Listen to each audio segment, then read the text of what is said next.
Well, good morning. It's good that everybody's here on this crisp fall morning, and I appreciate you making the effort to be here. We're going to talk about leadership today and how not to just lead mediocre in a mediocre way, but to be a powerful leader. It's going to be a very simple presentation. I like simple and I like less. I don't particularly buy into the fire hose way of training, although I do it sometimes when there's a lot of information.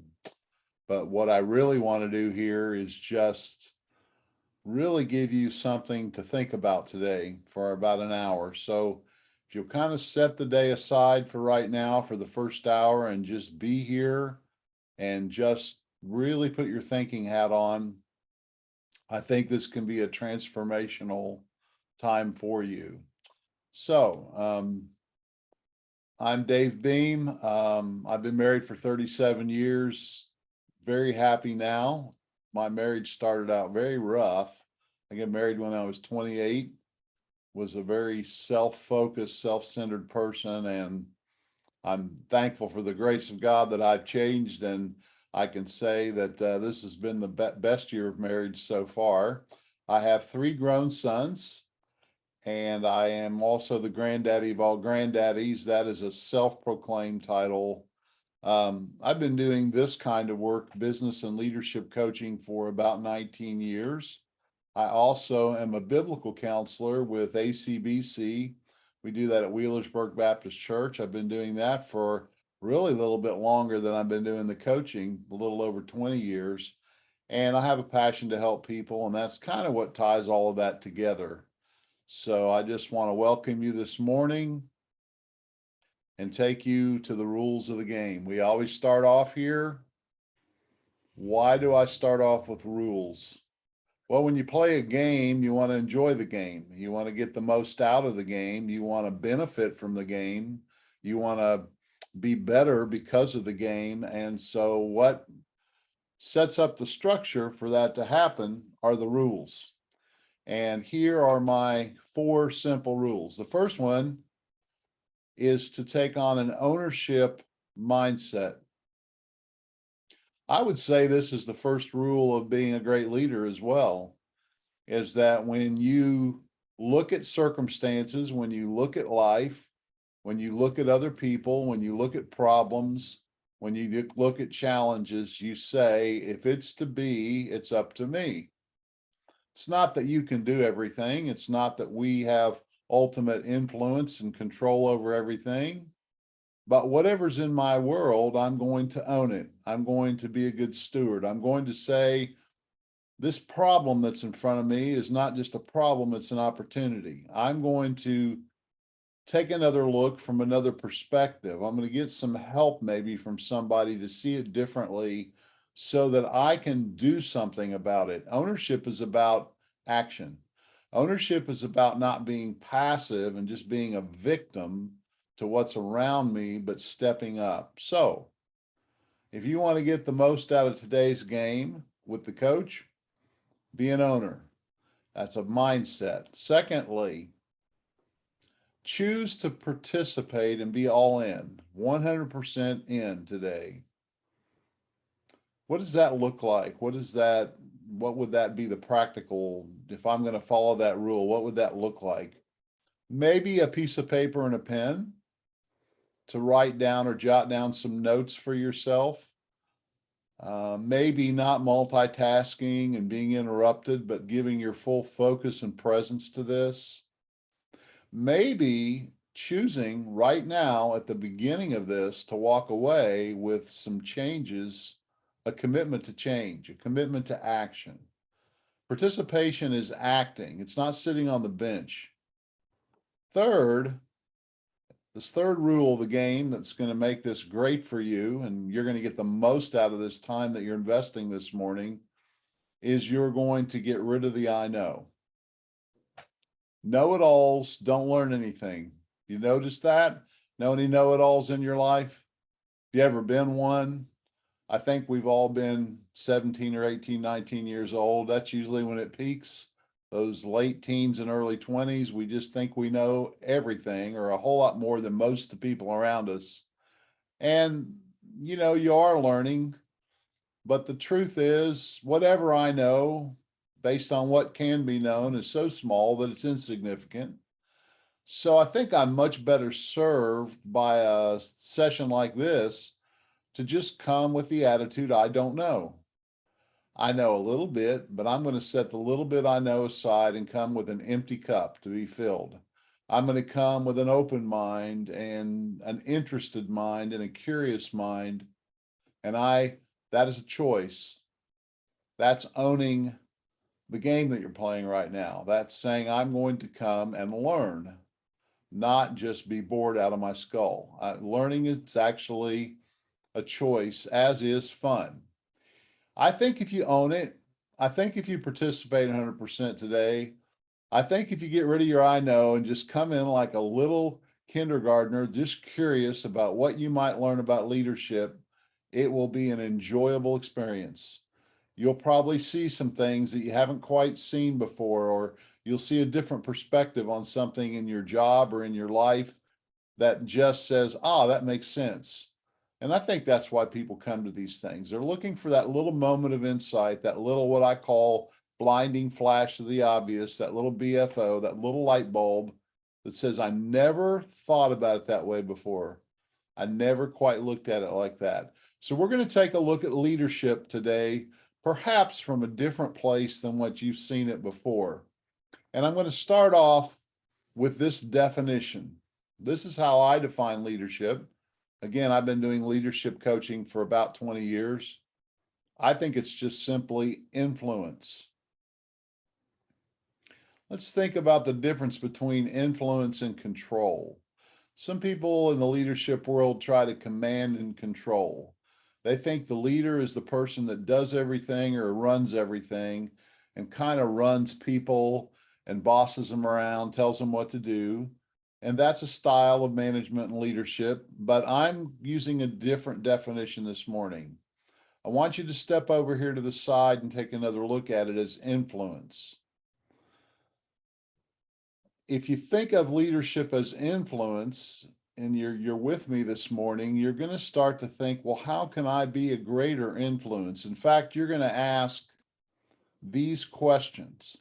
So I love questions as a coach. Questions are what get your mind engaged and get you participating and understanding.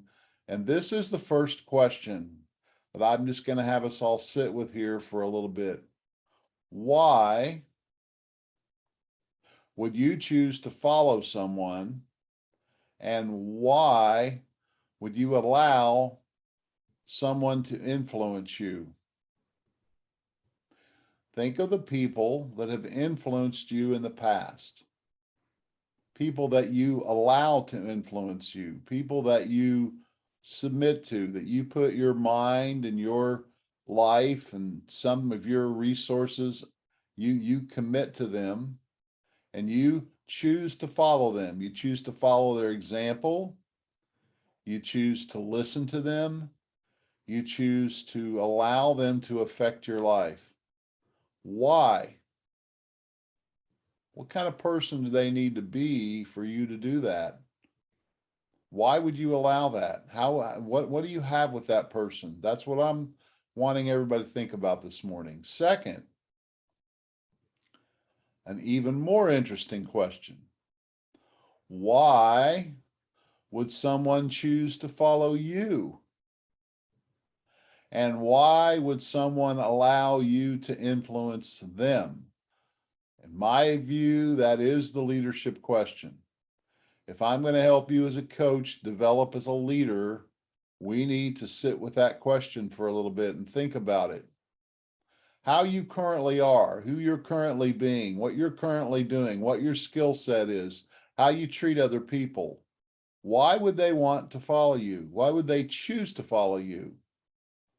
Why would they let you into their lives, and why would they want you to be their boss? And why would they allow you to influence them, not coerce them? We're not talking about coercion here.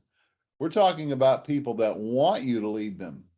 They actually appreciate and enjoy and want you to be the leader in their life?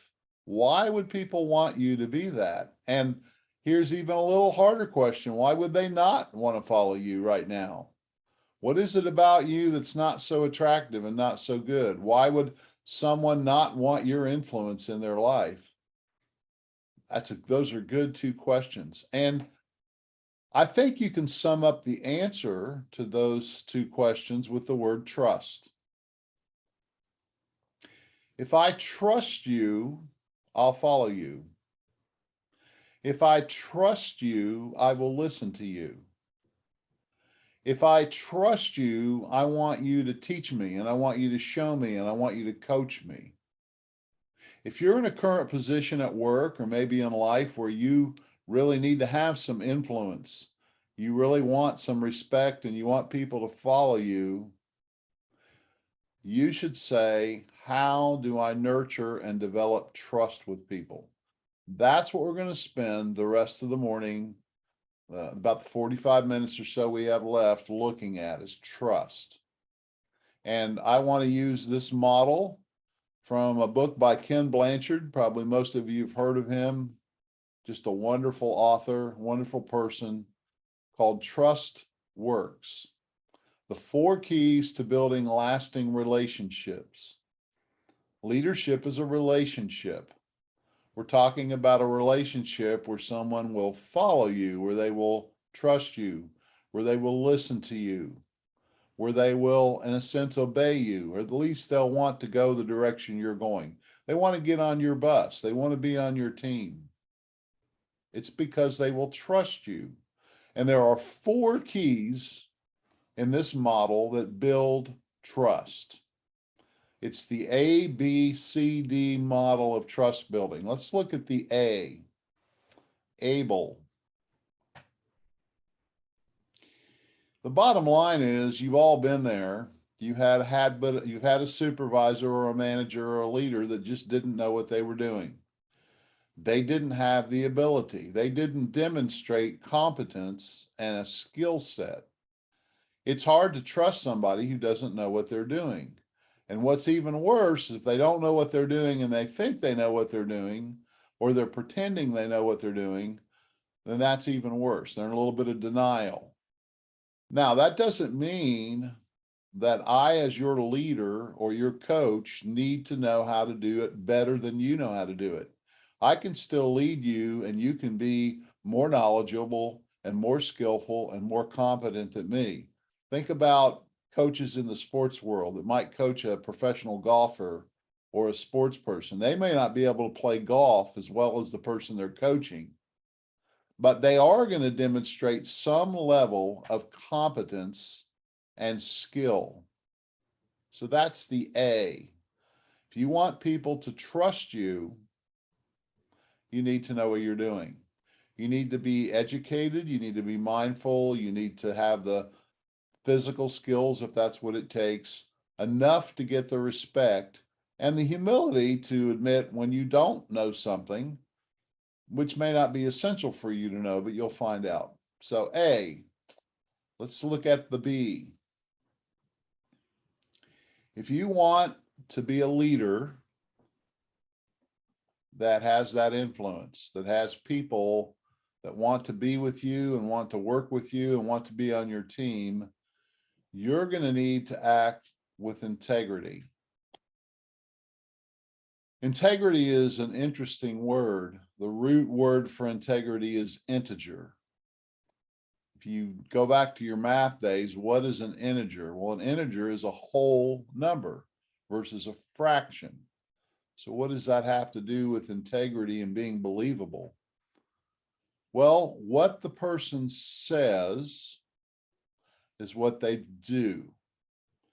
They have a track record of being the person that you would want to follow because you can trust them. You can believe them because they act in integrity. If they tell you they're going to be somewhere, you know they're going to be there. If they're not going to be there, they call you and they tell you, I'm going to be a little late, and they renegotiate that agreement or that commitment they made. A person's believable when they say they're going to get something done by a certain time and they get it done. A person's believable when they say they've done something and they've done it. They underpromise and they overdeliver. In other words, they're believable because they're always doing a little bit more than what they say they're going to do. They're always doing a little bit beyond what they've committed to, not falling short. In this world of social media right now, in this world of electronic communication, there's a lot of expectations out there about emails and texts and people's responses and response time.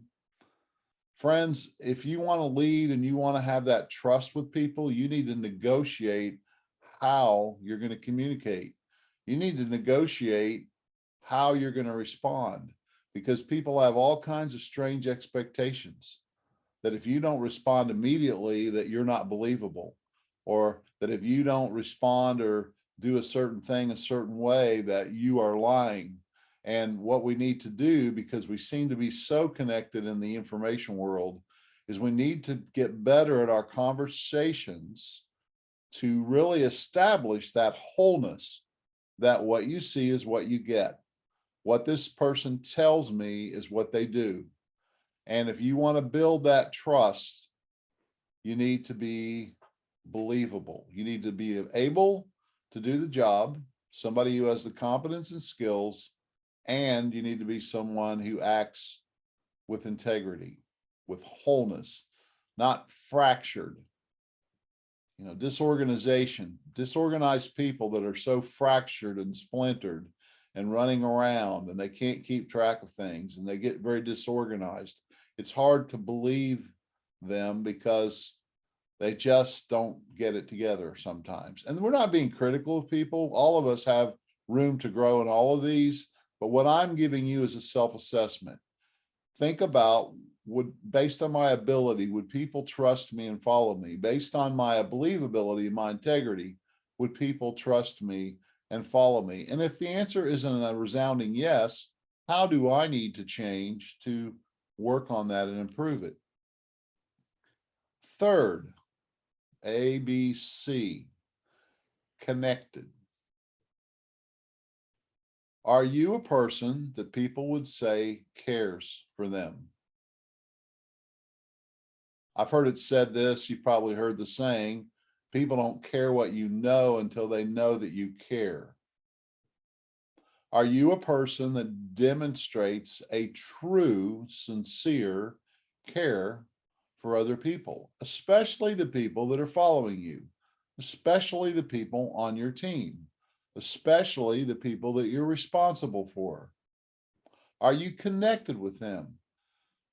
Now, I need to give a little bit of a clarity on this. I can be connected and not be socially intimate. And I'm not talking about friendship. I think friendliness is good, but I don't have to be Dr. Phil in your life. I don't have to be a psychoanalyst. I don't have to sit with people and know all their troubles and all their problems. It depends on the relationship. But where we are working together, where we have mutual interest, where we're on the same mission and we're on the same team, I'm connected with you. I show that respect by listening to you. I don't interrupt you. I give time to understand where you're coming from. When I ask a question, I truly listen to your answer, and I care about what you think. Now, that's a great leader. That's an influential leader. If you're saying, Dave, I really struggle at this point. I'm so impatient. I move so fast. I need to slow down and get connected. The fact is, you have to love people. How do you spell love? It's T-I-M-E. And I get a lot of resistance at this point when I'm coaching organizations and leaders. They say the fast-paced world we're in, it's just hard to slow down and have the time to really spend with people. Well, I think you need to rethink that. I'm honestly going to challenge you there and say, if I would slow down and spend a bit more time with individuals and really get connected with them and get connected with the team, and they know I am with them and I understand them, I will get much better results from my team, much better work ethic, much better morale. And you think about what that's worth. I love to use Chick-fil-A because people say right now it's so hard to find good people. All these places are closing and they're limiting their hours because they can't get people to show up for work. And Chick-fil-A just doesn't seem to have that problem. They have a full staff, they have a full schedule, and they stay open and they run their business. How can they do that when it seems so many other places are struggling? I think it's because they have a system and a culture that connects. They take in young people and make them feel great about what they're doing. They make them feel a part of the mission. They're connected. So let's review here and we'll go to the last one then.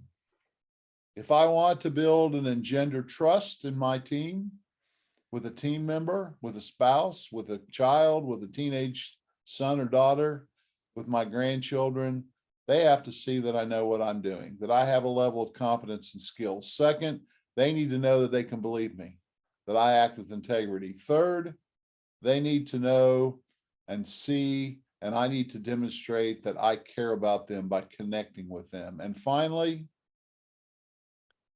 can you rely on me is the ultimate question of trust.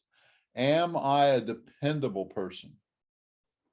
You can kind of see that these are all the same thing, and they're just four different cornerstones here of looking at the same thing of trust. One thing I do as a coach when I come into organizations to help is the leader can have a 360 feedback. And what do we mean by that? 360 degrees is a circle. So all the people in their circle that knows them will answer a questionnaire that has about 7 or 8 questions for each of these items.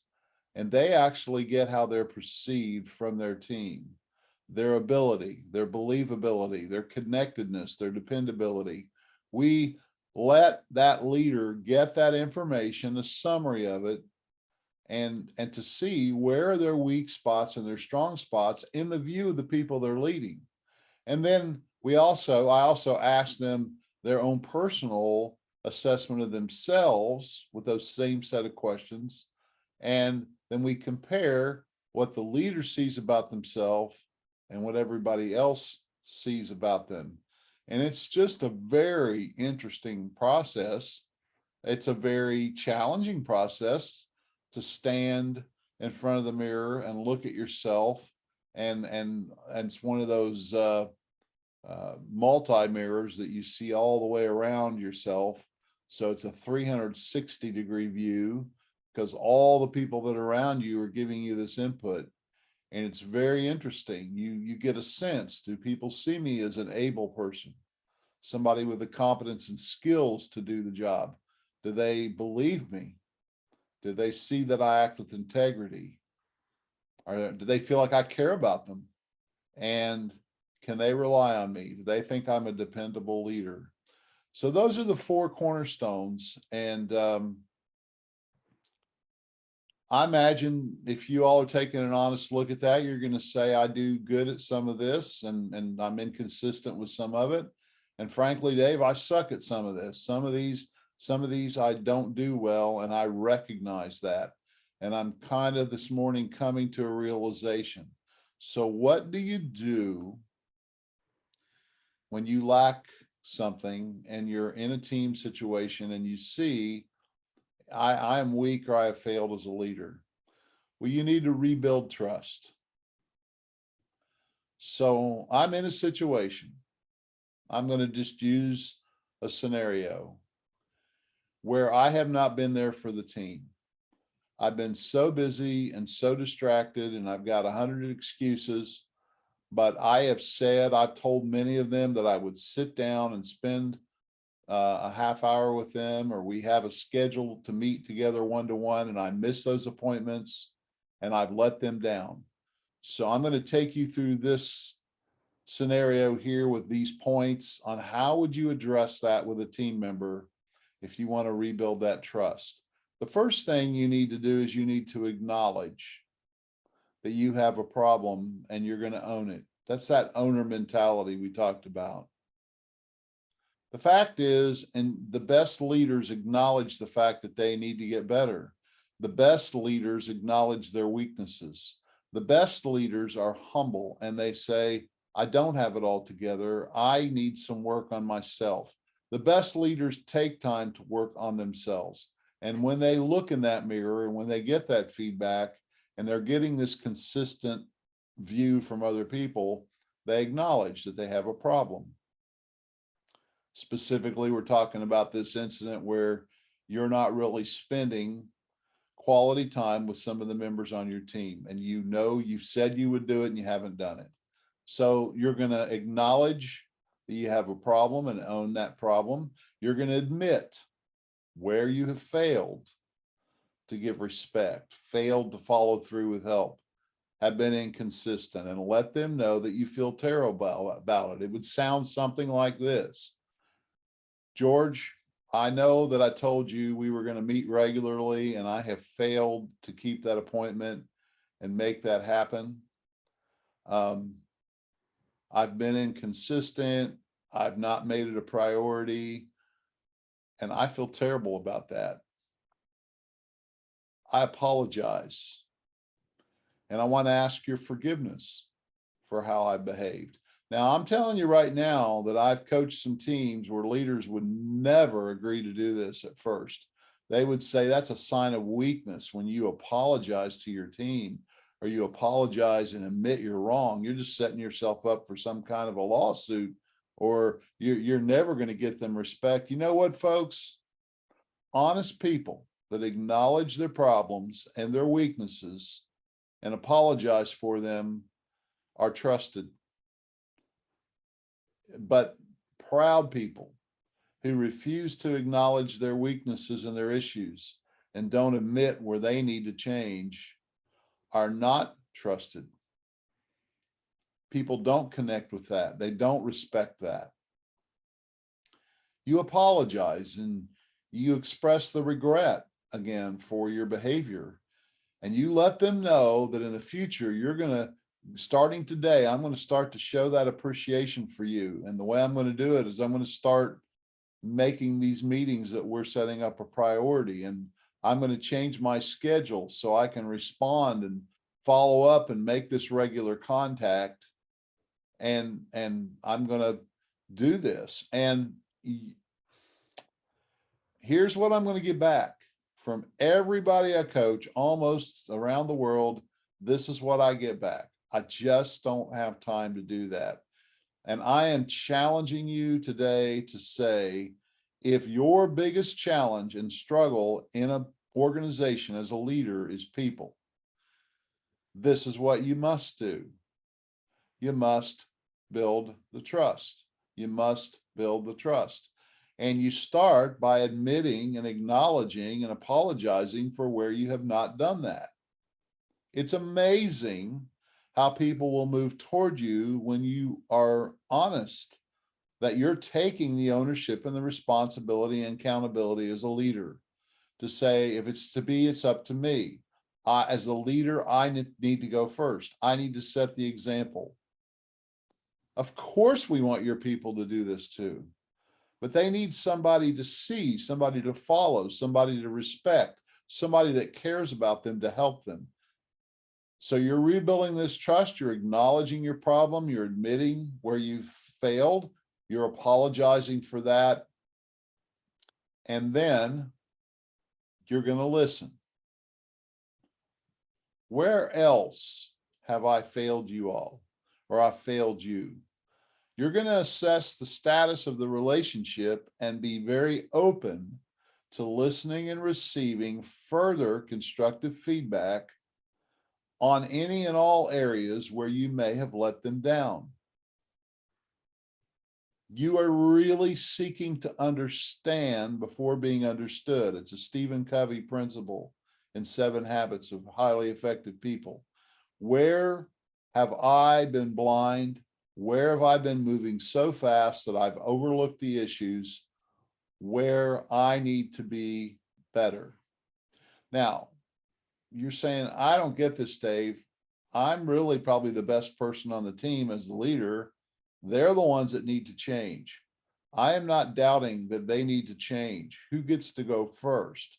Who sets the pattern? This puts an accountability in your team that is amazing. When you step up, when you own it, when you become the change you want to see in them, there is a set, you're setting the bar by your behavior. And when you do this and you open up yourself without defense, without excuse, and you let people share, and they know it's safe to share with you where they see you could be better, they're going to be so much more open to you sharing with them how they can be better. You are setting the tone, you're setting the morale, you're setting the way we do business, the way we communicate, that as servants, people who serve one another, we want feedback. And finally, you're going to leave this conversation seeking to agree to be accountable. In other words, going forward with these changes, you are asking them to hold you accountable and let you know if you slip, so that we can resolve issues quickly and make things right and move forward. My friends, if you have an organization and you have this kind of culture, you have this kind of way of dealing with each other in relationships, you won't be able to be stopped. But someone has to start it. Someone has to model it. Someone has to set that bar, and someone has to be the person that says, enough is enough. We're going to live and work this way. And if someone doesn't want to get on board with it, they'll just be so uncomfortable with it, they'll probably leave, because it takes good people to want to be this honest and open and have this much integrity and build that kind of trust. I'm going to pull this together. We may end a little bit early today. I'm going to shut off the recording here in a minute after this and take some questions and conversation. But I want to leave the presentation piece of this with this key distinction: agreement versus expectation. I'm going to appeal to you all to set aside your I know right now. And I'm going to make a statement that's going to rattle your brain a little bit. It's going to shake you up a little bit. I know that from past experience. At least that's what it's done with other people.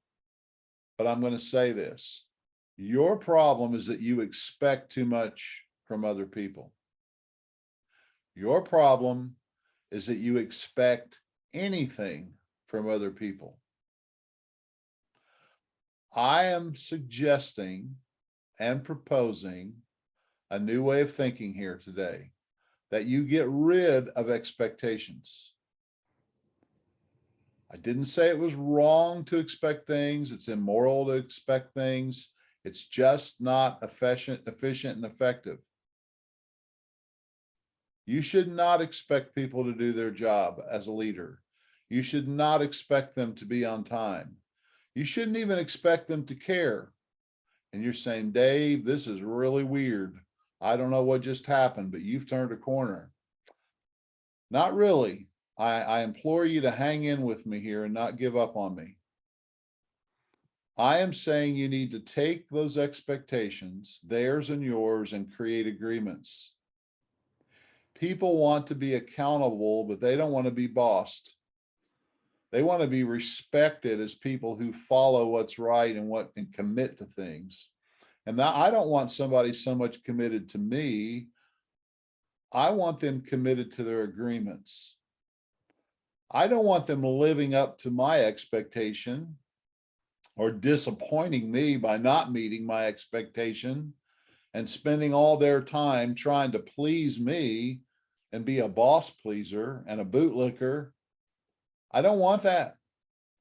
I want responsible adult folks that once they know what to do and they've agreed to do it, that they keep their promises, they keep their agreements, because there's an internal value system that says, that's the person that I choose to be. I embrace the mission of the organization. I understand very clearly what my job is, and I agree to do that. And I agree to be accountable to it. And I agree to take feedback when I fall short of it. If you can sit down, if you can learn how to do this and practice this and get really good at it, sit down with people and create agreements. When you agree, you're set free. When you still expect, there is disrespect. I'm telling you that expectations are the problem. They're not wrong. It's not wrong for you to expect people to do things, but it doesn't get the job done. Holding people accountable to your expectations is a train wreck. How are they supposed to read your mind? How are they supposed to know how you feel without communication? Communication is the magic here. When I communicate and connect with you, then we have the opportunity to understand each other and create agreements. And if I found that most people, when they're clear and they're honest and they agree, that they'll go for it, then they have commitment. Then you can have accountability. When you have commitment and accountability, you can get results. But you can't have commitment, accountability, and results till you have agreement. And agreement is a fruit of understanding. So here's what needs to occur. And again, I know I'm speaking a very challenging message. Slow down, and get with your people and connect with them and understand them. And then help them understand you and help them understand the mission and help them see you as a leader and be inspired by you and your passion for the mission. And then out of that understanding with each other, create agreements and get rid of all the expectations and all the bossing and all the cameras and all the accountability software, and get rid of all that waste of time and all that distraction, and say, we're here on a mission together to do this, and we agree, and we're set free, and we're going to move forward as a professional team and knock it out of the park and be amazing. This is what is needed nowadays, and you will shine as a light in this culture right now, because the culture, I don't know if you've noticed, the service and the culture has become so lousy and mediocre and uncaring and muddly, and you can't depend on anybody hardly. Well, that's all good news. It's all good news for you, because in your organization and in your business, you can create something that is just the opposite of that, and you'll shine like never before. You'll have so much business, you won't know what to do with it, because you will have a group of people on a team that agree, and they're set free, and they're not living like a daycare where you're babysitting a bunch of kids that can't get to work and do their job. No, we're a professional group of people that have come together to agree and cohese around our mission, and our mission is to serve. We have a reason and a why to be here, and we're clear on it. We don't expect people to do this. They're privileged to do it. It's a blessing to be here. We want to be together. We don't have to expect people to show up to work. They can't wait to get to work. Now, Dave, slow down. You're getting in your perfect coach world. Well, you got to dream sometimes. Before you get there, you have to begin with some aspiration and something in mind, and then come back to the real world and go to work at it. And I'm telling you that you all, the people on this call today, each one of you can step up to committing to your team and to other people and start to create agreements with them. Because people love to keep agreements, but they hate to try to live up to expectation. It is a huge distinction that will change your organization and your leadership life. So with that said, I've got 3 great offers today that I'm going to give you, and then I'm going to turn the recording off and we'll have a discussion for the last 15 minutes or so. I would be glad to give you a PDF of these slides just as a reminder and a help. I would also be glad to email you some additional information and articles. All this is also available on my website at mentordavebeam.com. All this is free. And third, I would be glad to schedule a conversation to help you further develop your management and leadership skills.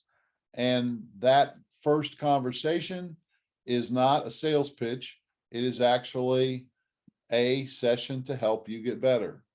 I do it all the time with folks, and some of those folks sign up for further work because they want to, but no pressure. It's just because I love and have a passion to help people. That's my mission. So if you are in that category and you're saying, I don't know if I'm ready to pay for coaching, but I would sure appreciate some help and some insight on a situation or on my team, call me, email me. And that way to get a hold of me is right there.